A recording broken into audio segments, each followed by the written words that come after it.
Hola, bienvenidos a un nuevo especial de La Vereda. En esta oportunidad nos acompañan dos grandes titanes de las leyes. Por un lado, el destacado abogado de origen español y radicado en Miami, Manuel Salva. Bienvenido, Manuel. Gracias por estar aquí. Un placer, Sebastián. Gracias y encantado de estar en La Vereda de nuevo.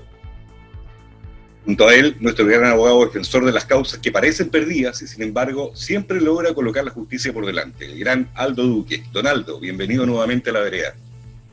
Un agrado, Sebastián, compartir contigo y Dios mediante esperamos que salga un buen programa. Va a salir. Hoy vamos a hablar de una persona que, siendo abogado también, ha sido fuertemente cuestionado en la esfera de los países democráticos. Se trata nada más y nada menos que de Baltasar Garzón.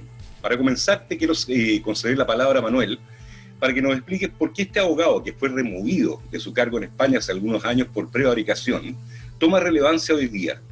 ¿Crees tú que el señor Garzón tiene algo que ver con los movimientos de violencia que han ocurrido en Chile, en Colombia y más recientemente en Estados Unidos? Para mí, lo primero es un placer estar en el programa, Sebastián, y sobre todo también compartirlo con una persona como Don Aldo, de la que me acompaña la profesión, pero me queda todavía también mucho que aprender de una trayectoria tan buena como la suya. Entonces, el honor es doble. Y referente al juez Garzón, tenemos la circunstancia de que él fue inhabilitado hace casi 10 años por un caso de escuchas ilegales, saltándose los derechos constitucionales y ya tenía una trayectoria marcada ideológicamente hacia la izquierda, con errores y con aciertos también, porque no lo vamos a decir, en su carrera judicial, pero que desde que cesó como juez del Tribunal Supremo en España, nos encontramos ante un Baltasar Garzón que se quitó la careta, como quien dice, y a través de una fundación que lleva su nombre, FIBGAR, la Fundación Internacional Baltasar Garzón, lleva pues 9 años recorriendo nuestra Iberoamérica, pero sobre todo pues propagando una ideología pues que todos conocemos y que realmente está muy lejos de lo que consideramos y lo que cualquier persona con sentido común pueda identificar con valores de libertad, democracia y derechos humanos, porque nos encontramos ante un Baltasar Garzón que en la actualidad es abogado de Evo Morales, con unos vínculos muy estrechos con Rafael Correa, con Cristina Fernández de Kirchner, es íntima su amistad y conocida, y con una introducción que ha tenido en Chile también muy preocupante. Yo creo que el caso de Chile con Baltasar Garzón pues es digno cuanto menos de analizar y de estudiar, no solo las reuniones que ha tenido en los últimos meses, sino también las imágenes en las que se le ha visto en esas manifestaciones, en esas marchas violentas, en las que además de no condenarlas, pues las enaltece y además lo hemos visto allí protegido por ellos mismos. Donaldo, ¿qué opina usted acerca de esta injerencia que ha tenido Baltasar Garzón en los movimientos de violencia que hubo en Chile a partir del 18 de octubre o probablemente desde antes?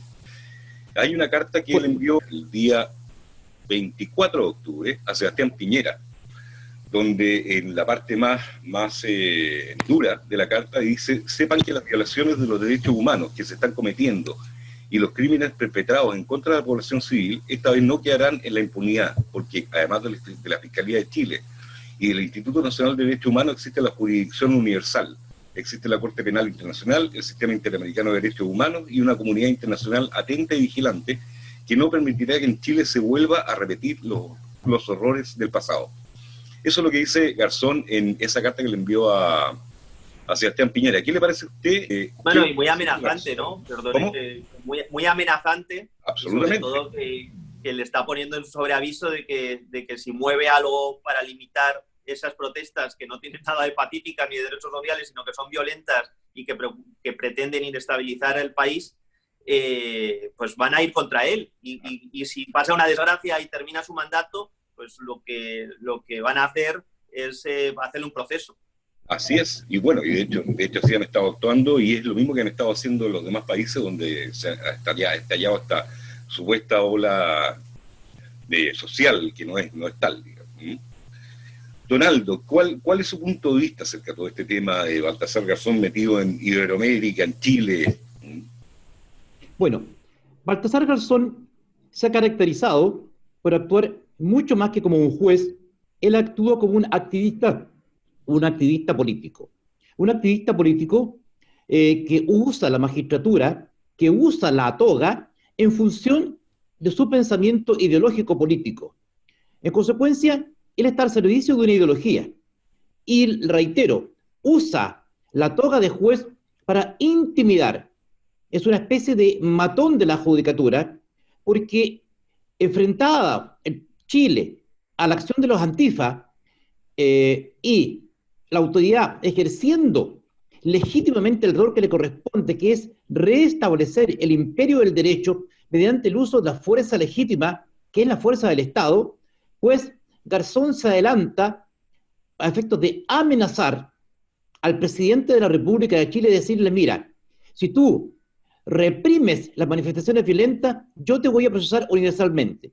Yo no sé quién le dio a este señor el monopolio de la justicia universal. Él se siente encarnador, él se siente que forma parte de un Tribunal Supremo Universal que está llamado a administrar justicia sobre lo humano y lo divino. Se siente sobre los demás. Y entonces, en ese contexto procede a amenazar, a advertir al presidente de una república soberana e independiente, además un presidente que fue elegido democráticamente y por amplia mayoría de su pueblo, y le está diciendo, mire señor, no actúe conforme a sus prerrogativas constitucionales, porque si no yo le voy a hacer caer sobre usted la mano de la justicia universal.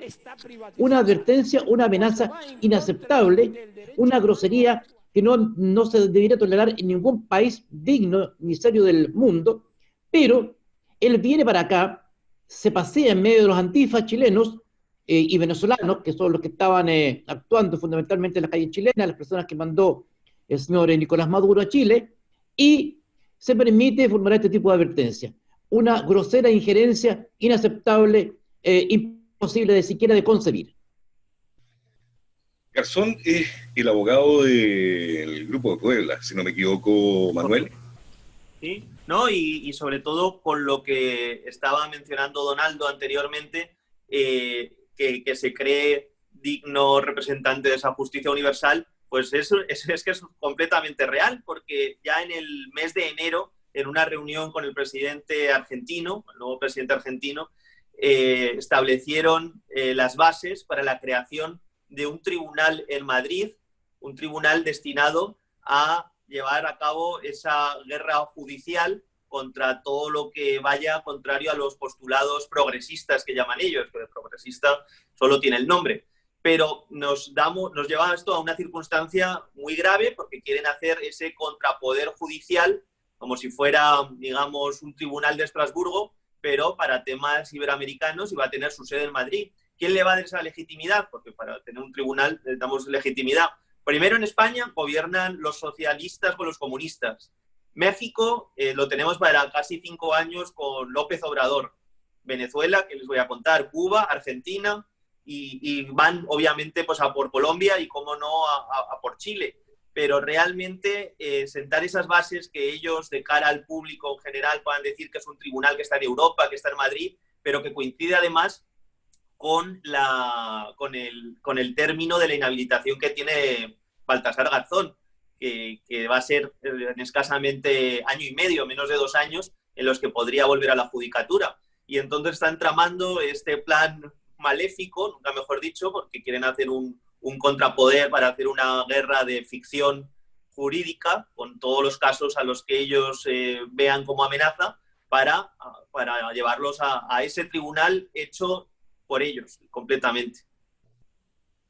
Donaldo, entonces es muy grave, la verdad que el Foro de Puebla cumple, creo que esta semana, su primer aniversario y podemos reírnos ya de lo que era el Foro de Sao Paulo comparado con lo que está organizando el Grupo de Puebla en menos de 12 meses. Así es. Se produce un proceso, mi querido colega, de deconstruccionismo de lo que ha sido la cultura occidental, que es la que ha reinado en nuestros países desde prácticamente la caída del Imperio Romano de Oriente.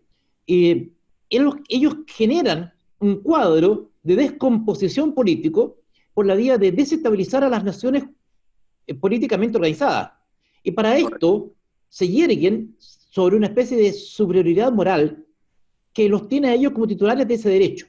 Su superioridad moral, de las cuales ellos mismos se han autovestido, les permite juzgar, reitero, humano y divino. Ellos están sobre el promedio de las personas. En consecuencia, administran la justicia entendiéndola como un valor absoluto, por cierto que lo es. Entonces, ¿qué es la justicia? Darle a cada cual lo que le corresponde. ¿Y quién sabe lo que le corresponde a cada cual? Pues el señor Garzón y sus boys.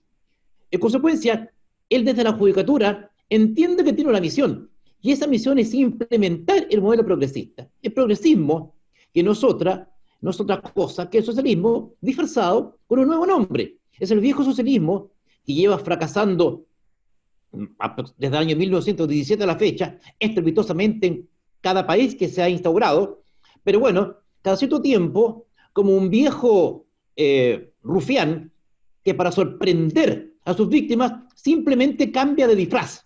Bueno, es el mismo actor con la misma historia que cambia de disfraz para tratar de encantar a un nuevo público. Pero, naturalmente, necesita corifeos, necesita alguien que vaya marcando la ruta. Y en este caso, Garzón cumple ese rol. Y por último, no podemos olvidar que Garzón, entre otras cosas, fue suspendido de la judicatura en España precisamente por recibir dádivas o regalos, lo que le estaba completamente prohibido, aparte de quitar una serie de medidas ilegales e invasivas. ¿Y por qué las decretaba? Porque él considera que está fuera de la ley. ¿Y por qué considera que está fuera de la ley? Porque su ley es superior. Su ley es la de la historia, la ley de los tiempos. Entonces, es el discurso de Ernesto Guevara. La ley de la revolución está sobre la ley de los hombres porque es una ley superior. Como decía Ernesto Guevara, es una ley natural, o sea, que está sobre la ley de los hombres. Y Garzón se siente encarnador de aquella. Por eso, su autoasignada superioridad moral, que nadie le ha dado, pero que él no requiere que alguien se la dé, pues considera que le pertenece por ley de la historia o por ley de la naturaleza, como decía Guevara. Es decir, un guevarista de tomo y lomo administrando justicia. Es decir, es poner, ¿no es cierto?, a un niño al mando de una locomotora. Absolutamente. ¿Qué peso tiene realmente Garzón en la izquierda, en esta cúpula de izquierda que está manejando todo lo que está pasando en Iberoamérica? Bueno, actualmente, por ejemplo, en España, en los últimos años la ha tenido muy limitada y apenas se le ha visto en muy pocos medios de comunicación. Ha centrado toda su actividad en Iberoamérica y en concreto también en Colombia, que no nos olvidemos que cuando comenzaron en octubre las revueltas terroristas, las podemos llamar así, en Chile, a las pocas semanas intentaron hacer lo mismo en Colombia con la excusa de una subida leve del salario mínimo, pero que es una excusa legítima que ellos buscan para vandalizar y para desestabilizar estas naciones. Pero lo más preocupante es que vienen cédulas entrenadas y, como mencionaba antes Donaldo, que en Chile habían entrado esas cédulas venezolanas, en Colombia es una obviedad, pero incluso en Estados Unidos también las hemos podido ver. Y por mucho que esas personas estén indignadas, hace falta mucho entrenamiento para saber quemar un carro, un auto, vandalizar un negocio y prenderle fuego también. Eso requiere de recursos no solo económicos, sino también de una formación casi paramilitar que estas personas sí que han recibido para poder poner en esa situación de jaque a Chile, en este caso, a Colombia lo intentaron, pero realmente la vinculación que tiene Garzón dentro del Grupo de Puebla es prácticamente presidente del comité jurídico de dicho grupo, en el cual además encontramos 3 personas también españolas y con un pasado muy complicado. Una de ellas, que ahora es vicepresidente de la Comisión de Reconstrucción después del COVID en el Congreso de los Diputados, fue abogado de las FARC en el proceso de La Habana. Entonces, ya digo, ninguno de ellos se salva por ninguna buena bondad que hayan hecho. A ver, me quiero salir un poquito del tema, un poquito del regreso. En Estados Unidos, ¿tiene algún tipo de fuerza este movimiento donde está participando Baltasar Garzón, ¿no? Porque, aquí voy, el día de ayer se supo que Michelle Bachelet está instando a Estados Unidos, al gobierno norteamericano, a reparar monetariamente a todos los descendientes de la esclavitud, de los esclavos que hubo en Estados Unidos. La misma técnica que se ha ocupado acá en Chile y que se ha ocupado también en Colombia, y me imagino que en España también algo debe haber, ¿cierto?, de buscar causas anteriores, muy antiguas, donde que ya son temas con heridas sanadas, pero que esta izquierda trata de remover y meter el dedo bien en la llaga para que los gobiernos comiencen a sentir ese sentido de culpa, ¿cierto?, que no tenemos por qué tenerla, porque son generaciones. Bueno, en el caso de Estados Unidos, pues es muy curioso, porque primero en el caso de que hubo algún atropello, que seguramente por las circunstancias históricas las hubo en lo que es el territorio americano, fue por el dominio inglés. Pero además de eso, realmente a día de hoy las poblaciones indígenas americanas creo que no se pueden sentir más afortunadas y más orgullosas de serlo, porque además de tener una posición privilegiada dentro del panorama económico de los Estados Unidos, sin lugar a dudas, es una comunidad en la que no existe del resto de los americanos, en mi caso que también lo soy, ningún tipo de racismo o de situación más allá de la normal que podamos tener con cualquier otra persona, pero sin duda la situación que tienen las comunidades indígenas en los Estados Unidos lleva siendo privilegiada más de 50 años, por no decir casi 100, y de hecho son los que explotan casinos o muchas otras industrias que tienen ellos en dominio propio. Claro, turismo, los Así casinos. es. Sí. Así es, Donaldo. Sí, recordemos que siempre, después de que se produce el desplome de la Unión Soviética como consecuencia de su propia ineficiencia, su propia incapacidad, el del sistema socialista para generar condiciones mínimas de bienestar para su pueblo, simplemente la Unión Soviética se desploma, no por la intervención de la CIA, ni nada por el estilo, se cae por su propia incapacidad, reitero, de generar condiciones mínimas de sobrevivencia para su pueblo. Entonces la izquierda se queda sin el papá, se queda sin el referente, y empiezan a buscarla referente donde nunca los habían tenido. Abrazan el indigenismo, abrazan el feminismo, que por lo demás son banderas de lucha que ellos nunca habían abrazado. Yo no recuerdo ningún régimen comunista o izquierdista en la historia de la humanidad que haya tenido como líder a una mujer. Y los colectivos homosexuales también los abrazan, siendo que ellos son los primeros que los ejecutaron. Por supuesto. Mira lo que Ernesto Guevara se jactaba de fusilar homosexuales a los cuales consideraban que había que curarlos de su enfermedad. En la Unión Soviética, durante los 74 años que existió, jamás hubo una líder mujer. ¿Para qué vamos a hablar de Cuba? Muere, ¿no es cierto?, el tirano Castro y su delfín es un varón. En Venezuela, Chávez y Maduro. En Nicaragua, solamente varones, Ortega. ¿Para qué vamos a hablar de Corea del Norte? Entonces, ellos que hablan del feminismo jamás han permitido a una mujer estar en puestos de avanzada.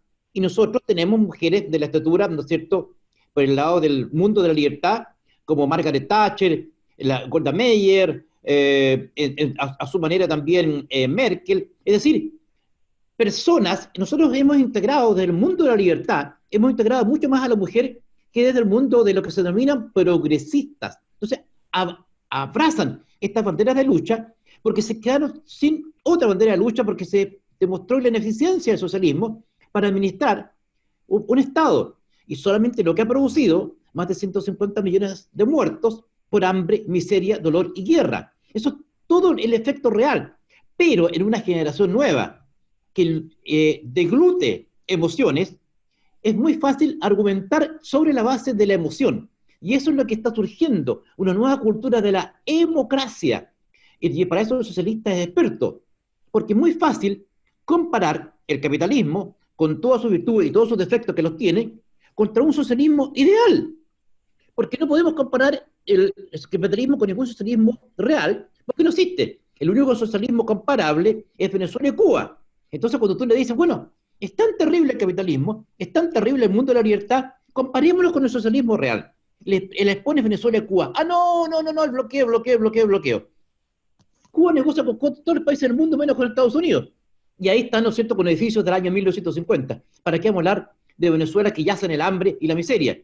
Y vamos a hablar de Corea del Norte. Entonces, es una manera muy hábil de plantear las cosas con un discurso centrado en términos democráticos, que se traduce a través de la desestabilización de los estados por vía de los desórdenes callejeros, de forma tal de imponer de hecho una oclocracia, es decir, un gobierno de las muchedumbres, un gobierno de las masas que impida en los hechos gobernar al gobierno legítimamente electo e imponer la voluntad desde la calle, desde la vociferación. Y eso necesariamente culmina, como enseña la historia, con un gobierno, con gobiernos autoritarios, con un líder fuerte que finalmente impone su voluntad, que ellos esperan, ¿no es cierto?, que sea un dictador, pero un dictador que instaure la dictadura del proletariado. Es eso y no otra cosa.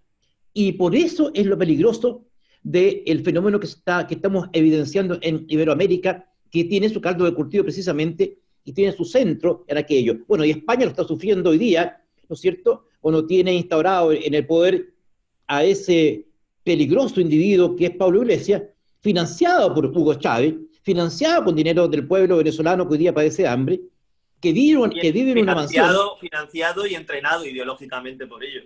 Absolutamente, ¿no es cierto? Que cada vez que levanta el puño, tiene que bajarse la manga de la camisa para que no se le vea el Rolex de oro que lleva. Entonces, estos socialistas de caviar, que con discurso popular, que les gusta hablar como Che Guevara, pero les encanta vivir como Bill Gates. Entonces, instauran este sistema, para ellos es nuevo, pero que tiene desde el año 1917 que está instalado en el mundo. Y esa es la batalla que estamos dando, porque es muy difícil y muy desigual combatir desde el mundo de la razón para enfrentarse al mundo de la emoción. Y esa es la gran batalla que estamos dando en Iberoamérica y creo también en parte de Europa. No, correcto, y sobre todo, volviendo a hacer hilo a lo que comentaba Donaldo, cómo abrazan ese tipo de movimientos, el movimiento feminista, el movimiento ahora de la raza negra o el movimiento homosexual, pero obviamente para llevarlo hacia sus intereses y también para dividir con ese discurso de odio, que si el 8 de marzo una mujer no estaba en esas manifestaciones, que en realidad son manifestaciones con una línea ideológica súper radical hacia la izquierda, no era verdaderamente mujer, o los que no están en las marchas de estos días, que son racistas, o los que no van al orgullo gay, que son homófobos. Y así sucede con todo y sobre todo pues se van haciendo dueños de esa minoría, y lo triste es que hay muchas personas que van de buena fe. Cuando vemos esas manifestaciones que hay miles de personas, pues hay muchas personas que no ven medios de comunicación libres como el que estamos aquí hablando, y que las televisiones, desconozco en Chile, en el caso de España, las televisiones están todas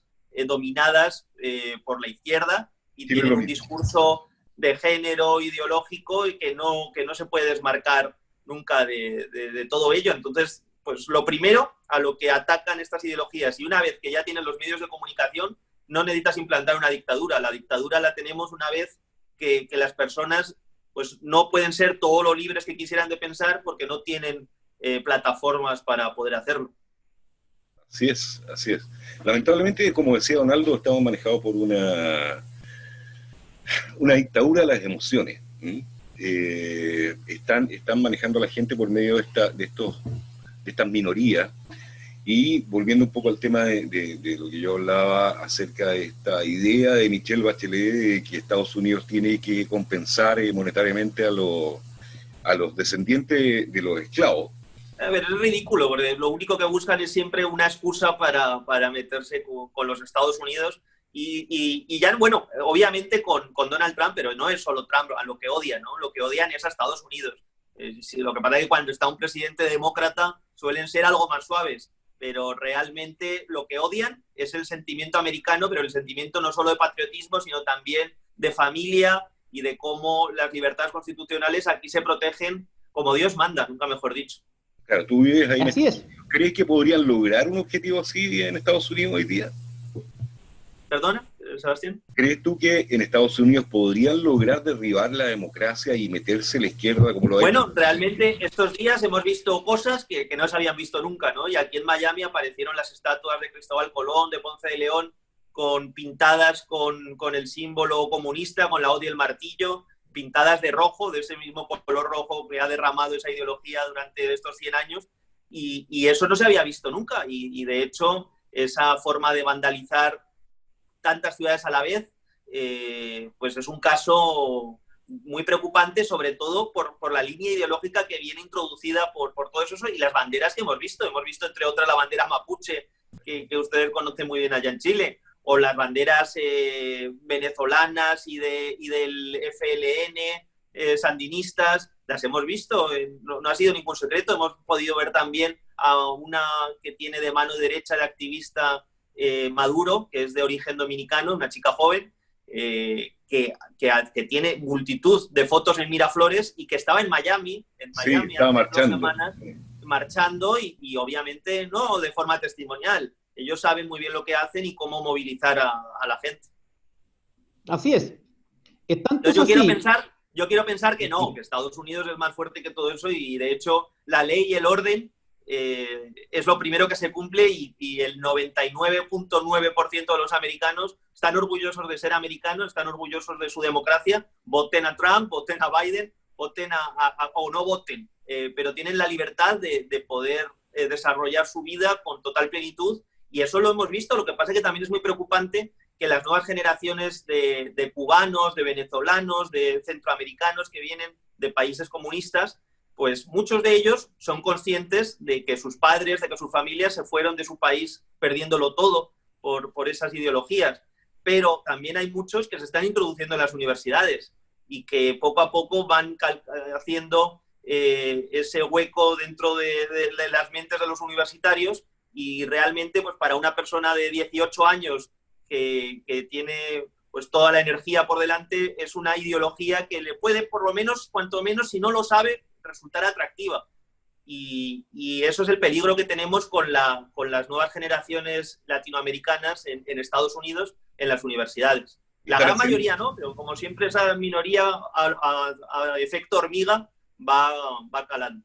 ¿Están haciendo adoctrinamiento también entonces las universidades en Estados Unidos? Sí, sí que lo hay. Ha habido pocos casos, pero realmente lo hay y saben, estas ideologías saben que la mejor forma de llevar a cabo su línea es introducirse desde las universidades. Claro. Y sí que hay personas de grupos de izquierdas dentro de universidades americanas. Es una gran minoría, pero es una realidad y también hay que denunciarlo. Sí, tanto es así que hay universidades que ya están absolutamente permeabilizadas por esta línea de pensamiento progresista o socialista, que es lo mismo. Por ejemplo, Yale es una universidad ya absolutamente colonizada por el pensamiento de izquierda en los Estados Unidos, y en Inglaterra hay dos o tres que también están en la misma situación. Es decir, es un fenómeno lento de colonización de la formación de nuestros estudiantes, de forma tal de ir ganando adeptos de las nuevas generaciones.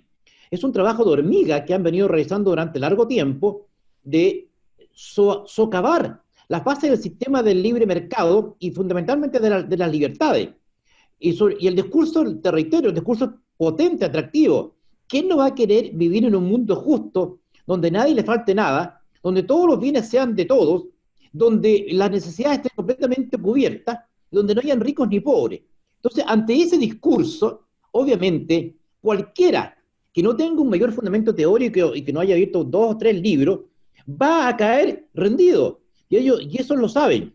Frente a eso, quienes estamos en el mundo de la libertad, en mi caso los liberales libertarios, tratamos de advertir este peligro que se tiene, porque sabemos lo que termina y en lo que concluye este tipo de procesos.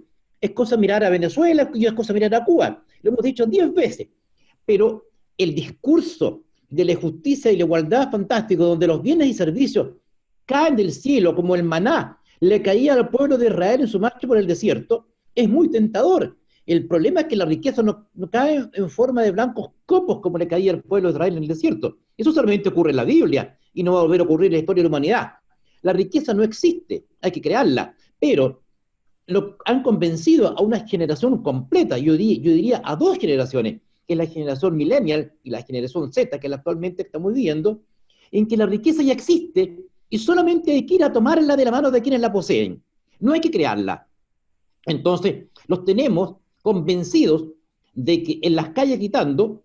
¿Por qué? Porque sienten que la forma de hacer un mundo más justo es privando a aquel que tiene algo como consecuencia de su esfuerzo de trabajo, privarlo de aquel por la vía de la fuerza. Y entonces eso se transforma en una lucha social. ¿Y por qué es una lucha social? Porque es justa, porque está distribuyendo la riqueza quitándola de las manos de quien la posee injustamente para distribuirla de forma igualitaria. Eso, obviamente, a cualquiera que haya abierto 2 o 3 libros desde Adam Smith en adelante, incluso leyendo el mismísimo Keynes y pasando naturalmente por Hayek hasta llegar a Friedman, se da cuenta que no tiene ningún sentido, como lo mismo que la obra del filósofo de Treveri de Marx, ¿no es cierto?, que sabemos que se agota en sus famosas condiciones materiales de existencia. Pues yo creo que si Marx hubiese trabajado, no hubiese escrito lo que escribió. Pero como toda la vida primero fue mantenido su madre, después fue mantenido su mujer, nunca supo lo que era el mundo del trabajo y por eso no tanto sobre él. Ustedes recordarán que su madre le escribió una carta, diciéndole, ya hijo mío, le dijo a Marx, ya que te has pasado toda tu vida escribiendo sobre el capital, no estaría de más que te pusieras a trabajar para reunirlo, o yo estoy aburrida de suministrártelo. O sea, ese es el nivel de las personas y esa es la doctrina que nos estamos enfrentando. Entonces, es un discurso facilista, cómodo, emocionalmente muy fácil de digerir, frente al cual tenemos que hacerlo con la razón. Para eso, este tipo de espacio es muy valioso y este tipo de diálogos naturalmente es muy nutritivo y enriquecedor. Sí. Bueno, yo lo que quería recalcar es que los Estados Unidos, les guste o no a quien pueda opinar lo contrario, sigue siendo y es el faro de Occidente en el Occidente tal y como lo conocemos, ¿no? Con los valores cristianos, opine quien opine, o sean ateos o no, la forma de entendernos familiarmente, de trabajar, de construir una familia, son esos valores occidentales que son los que más libertades ha dado siempre a la humanidad. Pero además lo que pretenden es, pues obviamente, ir a Estados Unidos para aniquilar pues esa fuerza que tiene, digamos, moral y que los americanos no se avergüenzan de llevarlas con honra, ¿no? Porque en Europa y en América sucede, pero es que en Europa no es muy diferente. Tenemos pues unas democracias que, aunque parezcan fuertes, ideológicamente son pues más débiles que un banderín con viento y realmente tenemos unos vaivenes en Francia, en Alemania, en España, con una línea ideológica pues muy preocupante y que realmente Estados Unidos ha sido el contrafuerte a todo esto, no la Unión Europea, porque la Unión Europea, de hecho, ni siquiera defendió a España con el proceso independentista, al revés, lo alentó y tenemos a los independentistas catalanes en el Europarlamento como diputados, siendo que tienen una orden de búsqueda y captura por España. Y así también con las líneas de identidad, igualdad de género y cualquiera de las otras que hemos mencionado anteriormente. Entonces los Estados Unidos es un bastión muy importante para ellos. Absolutamente. ¿Tú crees, Manuel, que Garzón tiene algo que ver con lo que está pasando en Estados Unidos, con la forma de hacer explotar todo el tema allá? Bueno, sin duda, no sé si tiene algo que ver, pero realmente está al tanto de todo ello porque el Grupo de Puebla es uno de los que ha incendiado todo lo que ha sucedido en Chile y en Colombia, y la línea de actuación es muy similar, por no decir calcada. Entonces, no me atrevo a afirmar tajantemente que tiene que ver, pero realmente toda la línea ideológica del Grupo de Puebla está plasmada en lo que ha sucedido en los Estados Unidos actualmente. Y viene ya pues con una trayectoria muy larga de Baltasar Garzón de hace por lo menos que sepamos 10 años, no de hoy. Tiene la firma del Grupo Puebla, todos estos movimientos. Correcto. Ahora, absolutamente. Sí. Adelante, Donaldo. Mira, Garzón sigue una lógica sileucial. Está arriba, abajo, los que les gusta la geometría nos van a entender. Es una lógica, la curva sileucial es una curva que va subiendo y va bajando.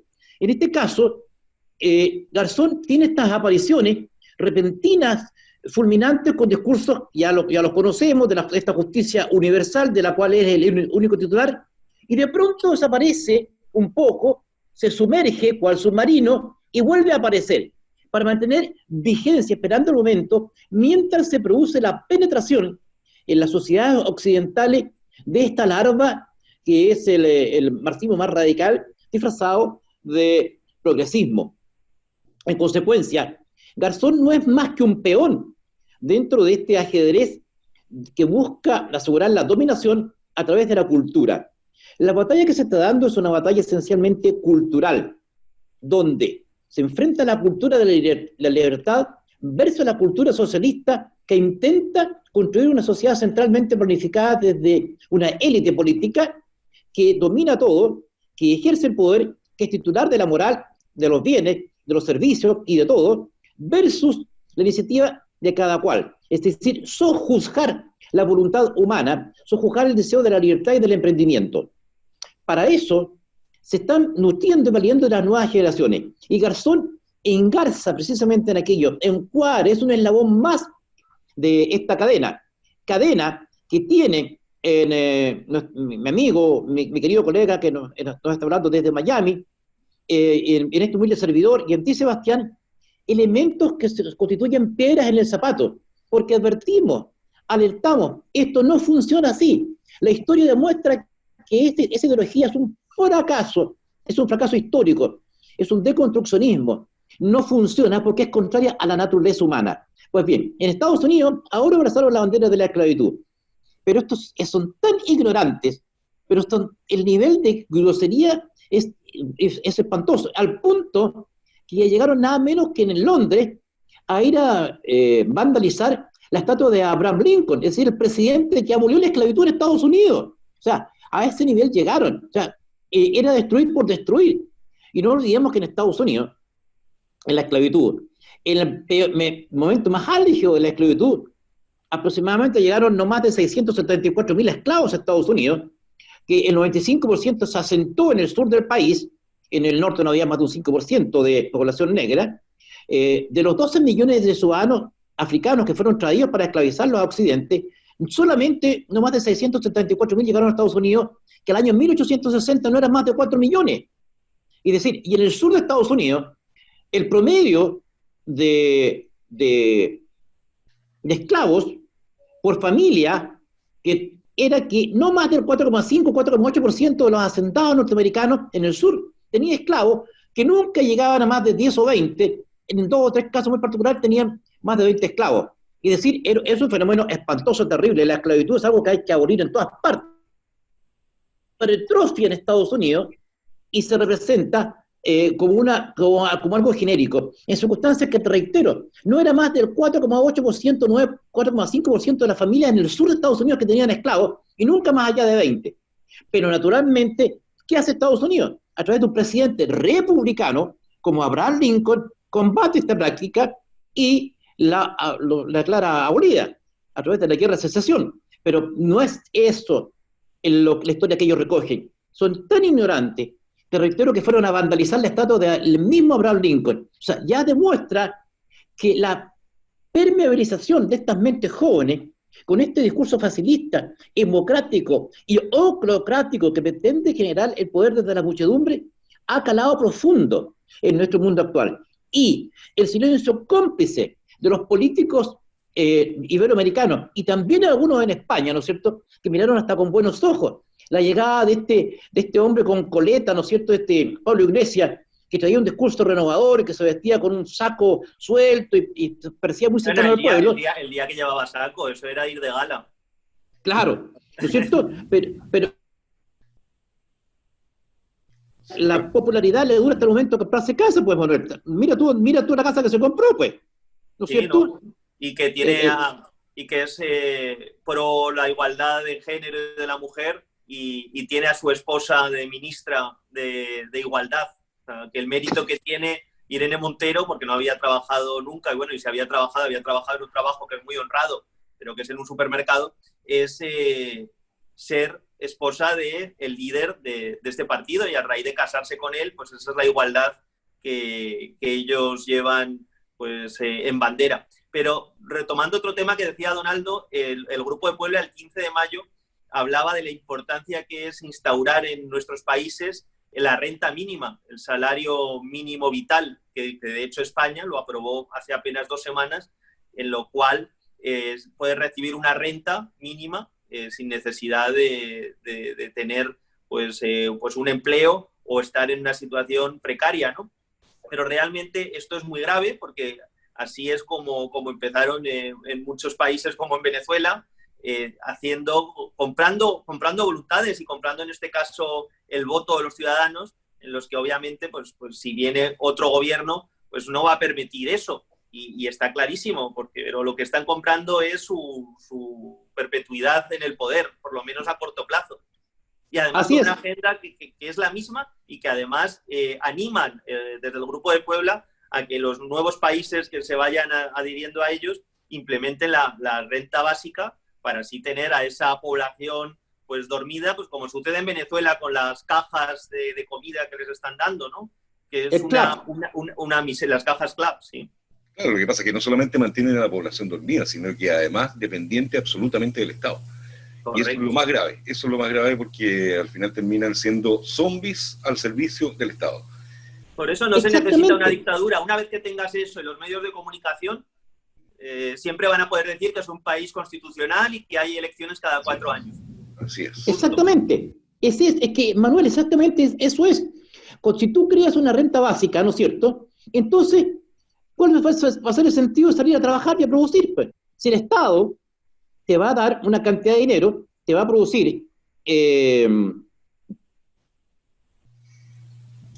Se cortó la señal de Donaldo ahí. ¿Me escuchan? Sí, adelante nomás, adelante Donaldo. Mira, perdón, disculpe, que la señal está muy mala. Si el Estado se va a encargar de tu subsistencia, si el Estado se va a encargar de darte todo lo que tú requieres, si el Estado se va a encargar de tu salud, de tu educación, de tu recreación, de tu vestuario, ¿para qué vas a trabajar, pues, hombre? El Estado se va a encargar de todo. Entonces les viene la pregunta obvia. Bueno, y entonces, ¿y el Estado de dónde va a sacar para darme todo aquello? ¡Ah, fácil! Los impuestos, pues, mi querido amigo, los impuestos. Sí, pero los impuestos los tiene que pagar alguien que trabaja, pues, alguien que produce. Cuando ese alguien que produce, que trabaja, no está dispuesto a que lo sigan expoliando, ¿no es cierto?, para mantener un gigantesco aparato burocrático de los amigos del partido, simplemente el capital se va. Los que trabajan se van, se aburren, se van a un lugar donde pueden desarrollar su proyecto libremente. Y entonces se queda ese Estado parasitario, sin recursos, y entonces sobreviene a eso la miseria. Y la miseria que deriva, ahora sí una esclavitud, pero una muy buena esclavitud, porque como en Cuba entonces vas a tener que estar viviendo, ¿cierto?, con medio kilo de arroz al mes que te entregue el Estado, que a su vez lo limosnea, se lo pide a otros países que lo subsidian porque no son capaces de producir ni siquiera un grano de arroz. Es una vergüenza si Cuba compra hasta el azúcar, como ahora Venezuela está comprando hasta la gasolina. Donato, aún se lo voy a poner peor, porque también en esa reunión del Grupo de Puebla hablaban de la importancia que es que servicios como la educación, la sanidad y los servicios sociales no puedan ser privados, tengan que ser únicamente públicos, para que nadie pueda acudir a un hospital privado o a un colegio privado o a una residencia de mayores. Bueno, eso tengan que ser obligatoriamente... Que haciendo hace rato aquí en Chile. Hace tiempo ya que la izquierda está empeñada en eso aquí en Chile. Así es. Eso se llama la colonización cultural. Y frente a eso nosotros no podemos conformarnos con denunciarlo, sino que tenemos que salir a enfrentarlo en el mundo de las ideas, demostrar por qué ese sistema es fracasado y tener una propuesta. La propuesta de los libertarios, de quienes creemos en Occidente, se llama libertad, libertad y libertad. Viva la libertad, el emprendimiento, el proyecto individual como base del desarrollo humano. Y no entender estas ideas colectivistas en que al hombre se le animaliza y se le reduce a la condición de miembro de un rebaño, en que lo único que tiene que hacer que preocuparse es de comer, dormir, excrementar y reproducirse. Esa es la función de un animal dentro de un rebaño y está bien porque es un ser irracional y así lo hizo, está dispuesto por la creación. El animal no requiere más que esas 4 funciones: comer, dormir, excrementar y reproducirse. Pero el ser humano es un universo en sí mismo. Entonces, cuando el socialismo plantea reducir la diversidad, uniformar a todos dentro de un solo renta básica, en un solo ingreso, para que no haya diferencias, simplemente está creando la cultura del rebaño. La cultura del rebaño, que naturalmente requiere un cabecilla. ¿Este cabecilla quién va a ser? Un líder. ¿Quién es el líder? El líder es el que está a la vanguardia. ¿La vanguardia de qué? De los proletarios, la vanguardia del proletariado, que se llaman proletarios porque lo único que tienen es proles, nos decía Marx. Y entonces la vanguardia del proletariado, ¿quién la encarna? El Partido Único, el Partido Socialista, el Partido Comunista. Oiga, si esta historia es más vieja que el hilo negro. Por eso que tenemos que denunciarlo y decirlo. Esta guerra de las ideas, ellos no solo usan ideas, también usan algo más. Y eso es lo complicado y por lo cual todavía tenemos que estar más fuertes. Y ellos ocupan la violencia como herramienta para imponer ideas, y eso es grave. Correcto. Eso es grave. Correcto. El terror. Sí. Donaldo, don Manuel Salva. Estamos listos de la hora. Les quiero dar un minuto a cada uno para que nos despidamos y puedan imponer alguna idea que se les haya quedado en el tintero. Manuel, adelante, por favor. Sí, honrado de escucharlo. Muchas gracias, Donaldo. Bueno, agradecido, Sebastián, Donaldo, y además aprendiendo de un buen colega abogado y con ganas, pues obviamente, de poder compartir en persona y hacer un programa los tres allá en Chile lo antes posible. Pero sin duda, si de alguna forma se puede ganar esta batalla, es manteniendo vivos programas como este y que podamos seguir debatiendo, compartiendo ideas y sobre todo con una dirección única que es la libertad, y la libertad no solo de los Estados Unidos, que es mi país también, sino también España y obviamente pues nuestros hermanos iberoamericanos, porque si hay una región en la que estamos más unidos que ninguna es Iberoamérica, y todos somos, con nuestras diferencias, pues hermanos de sangre y de espíritu. Perfecto, muchas gracias, Manuel. Donaldo. Gracias. Se nos quedó pegado, Donaldo, ahí está. ¿Aló, me escuchas? Sí, ahí sí. No, ahora sí. No.